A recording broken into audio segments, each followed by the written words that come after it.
Selamat pagi anak-anak. Selamat bertemu kembali dengan Ibu Evi dalam pembelajaran praktikum akuntansi lembaga atau instansi pemerintah. Sebelum kita masuki pembelajaran, marilah bersama-sama kita berdoa supaya kita diberi kemudahan, supaya kita diberi kesehatan oleh Tuhan, agar supaya pembelajaran hari ini dapat memberikan suatu manfaat kalian di masa yang akan datang. Mari anak-anak kita berdoa.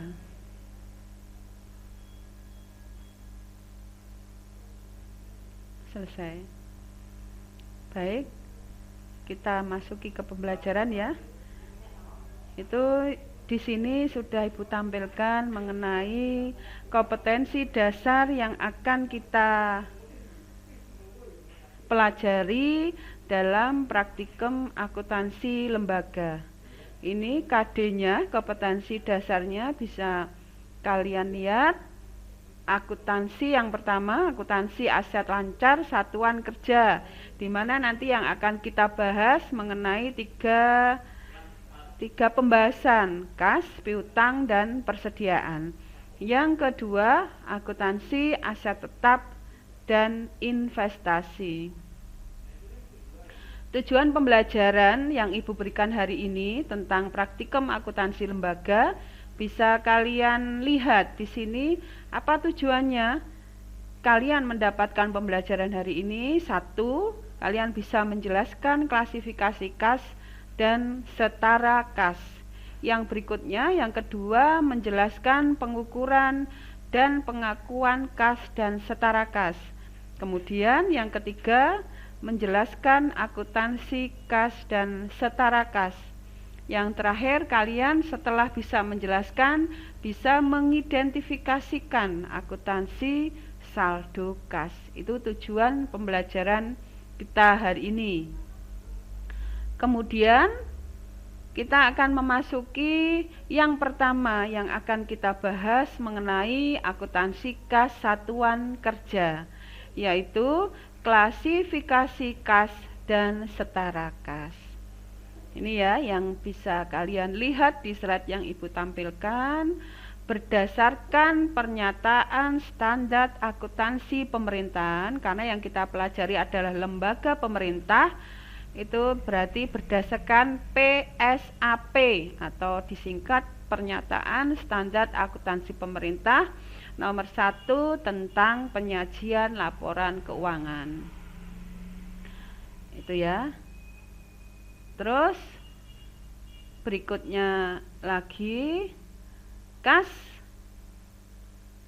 adalah uang tunai dan saldo simpanan di bank yang setiap saat dapat digunakan untuk membiayai kegiatan pemerintah daerah yang sangat likuid, yang siap dijabarkan atau dicairkan menjadi kas, serta bebas dari risiko perubahan nilai signifikan. Itu dikatakan kas, uang tunai. Itu ya. Terus berikutnya lagi di sini kita akan membahas mengenai kas pemerintah, di mana kas pemerintah ini adalah lembaga-lembaga yang masuk ke dalam lembaga kepemerintahan. Kas pemerintah dalam pengelolaan bendahara umum negara atau lebih kita singkat dengan BUN, Bendahara Umum Negara. Apa arti dari bendahara umum negara? Itu pejabat yang diberi tugas untuk melaksanakan fungsi bendahara umum negara. Itu ada perundang-undangannya yang ada di bawah naungan Menteri Keuangan. Itu ya. Sesuai ketentuan perundang-undangan yang ada di Menteri Keuangan, bendahara umum negara yang menguasai uang negara. Maksudnya menguasai bukan untuk kepentingan pribadi, tetapi untuk kepentingan negara, itu ya. Terus kas merupakan rekening khusus untuk keperluan tertentu sesuai dengan peraturan yang berlaku. Di sini dicontohkan PHLN. Apa itu PHLN? Penarikan di muka pinjaman dan hibah luar negeri.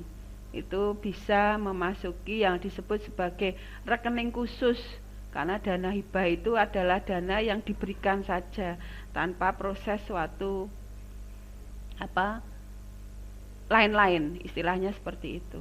Jadi merupakan rekening khusus ya, itu disebut hibah. Ini ada kas yang merupakan rekening khusus, contohnya PHLN tadi. Kas pelayanan perbendaharaan negara meliputi rekening penerimaan dan rekening pengeluaran pada bank umum. Itu kalau di perbankan ya. Di sini ada juga yang rekening sumber daya alam non migas, terdiri dari rekening penerimaan bidang pertambangan, perikanan, dan penerimaan panas bumi. Ini contohnya rekening yang masuk ke sumber daya alam. Itu karena negara Indonesia adalah negara yang kaya akan sumber daya alamnya, berarti ada rekening kas negara yang masuk di dalamnya. Apa itu? Pertambangan, perikanan, dan penerimaan panas bumi. Bisa ya dipahami? Tolong nanti setelah slide ini kalian lihat, bisa kalian rangkum di buku supaya supaya kalian bisa memahami dari materi yang Ibu berikan. Kemudian setelah kas pemerintah pusat, ada juga yang disebut sebagai kas pemerintah daerah. Apa itu kas pemerintah daerah? Yang berasal dari keuangan daerah. Makanya di sini dijelaskan, uang daerah adalah uang yang dikuasai oleh bendahara umum daerah berupa rupiah atau valuta asing. Itu berarti uang yang berasal dari pemerintah daerah. Lah pengelolaannya ada dua, dibedakan menjadi beberapa, ada tiga ya di sini, maaf ada tiga. Satu, bendahara umum daerah, pejabat yang diberi tugas untuk melaksanakan fungsi umum daerah sebagai atau yaitu sebagai kepala satuan kerja pengelolaan keuangan daerah. Itu bendahara umum daerah disebut sebagai kepala satuan kerja pengelolaan keuangan daerah atau yang lebih dikenal dengan SKPKD. Itu pada pemerintah daerah.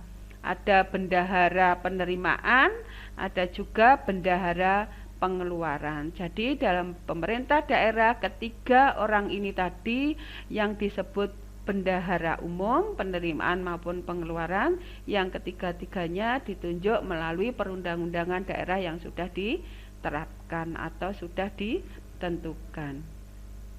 Kemudian yang berikutnya mengenai kas dan setara kas.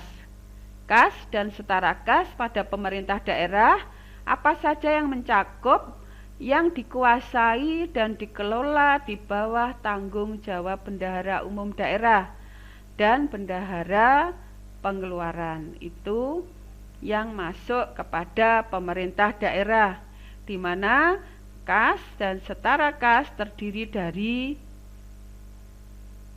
beberapa. Yang pertama, saldo rekening daerah, yaitu saldo rekening pada bank untuk menampung penerimaan dan pengeluaran. Ini yang disebut sebagai saldo rekening kas. Jadi ada yang menampung penerimaan, ada yang menampung pengeluaran. Itu nanti tertulis di situ. Terus berikutnya setara kas berupa utang negara. Ya, negara pasti punya utang untuk infrastruktur, untuk pembangunan, untuk lain-lain ya, walaupun daerah pun juga seperti itu. Jadi setara kas berupa utang negara atau obligasi atau deposito kurang dari 3 bulan yang dikelola oleh bendahara umum daerah. Ini sudah ada aturannya, sudah ada perundang-undangannya, maka segala sesuatunya dilaksanakan sesuai dengan perundang-undangan yang berlaku. Kamu lihat di sini tabel bagan yang sudah Ibu gambar, yang bisa kamu lihat di slide ini. Ada beberapa keuangan yang masuk pada lembaga praktikum akuntansi lembaga. Jadi kalian bisa lihat apa saja yang masuk kas, apa saja yang masuk setara kas.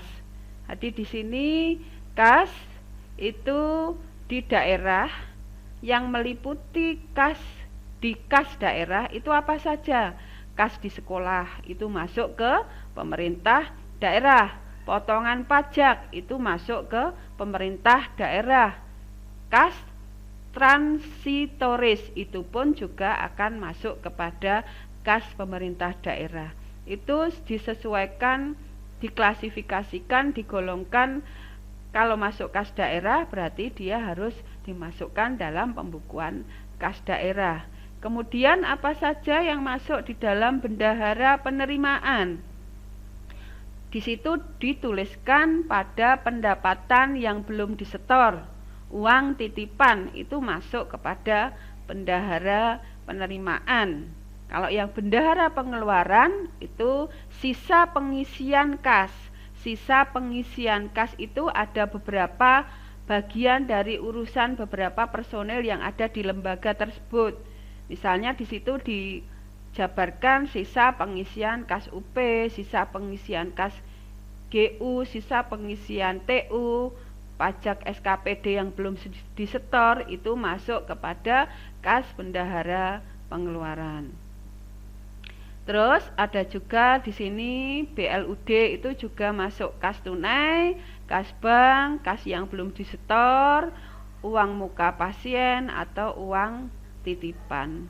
Itu yang masuk kepada kas daerah ya. Itu sudah tertulis di situ, berarti bisa kalian pahami apa saja yang dimasukkan dalam lembaga pemerintah daerah kasnya. Kemudian yang setara dengan kas itu juga disebutkan di situ deposito yang kurang dari 3 bulan.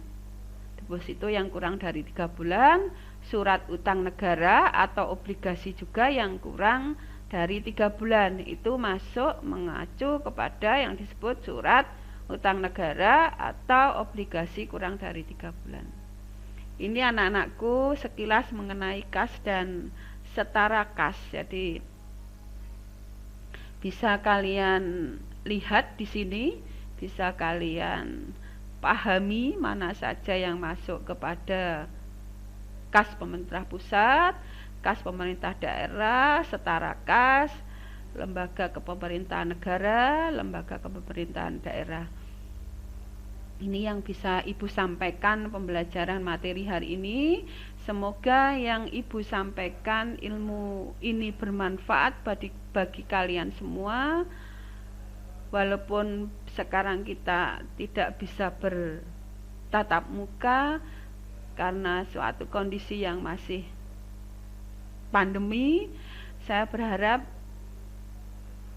kalian bisa memahami, kalian bisa mengerti dari penyampaian materi hari ini. Semoga ilmu yang Ibu sampaikan bermanfaat bagi kalian.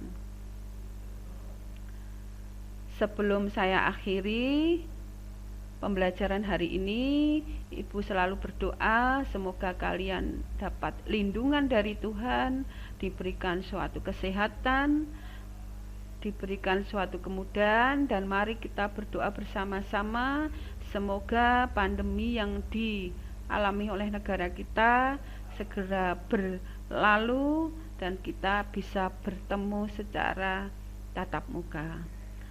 Saya akhiri ya anak-anakku pembelajaran hari ini. Selamat siang.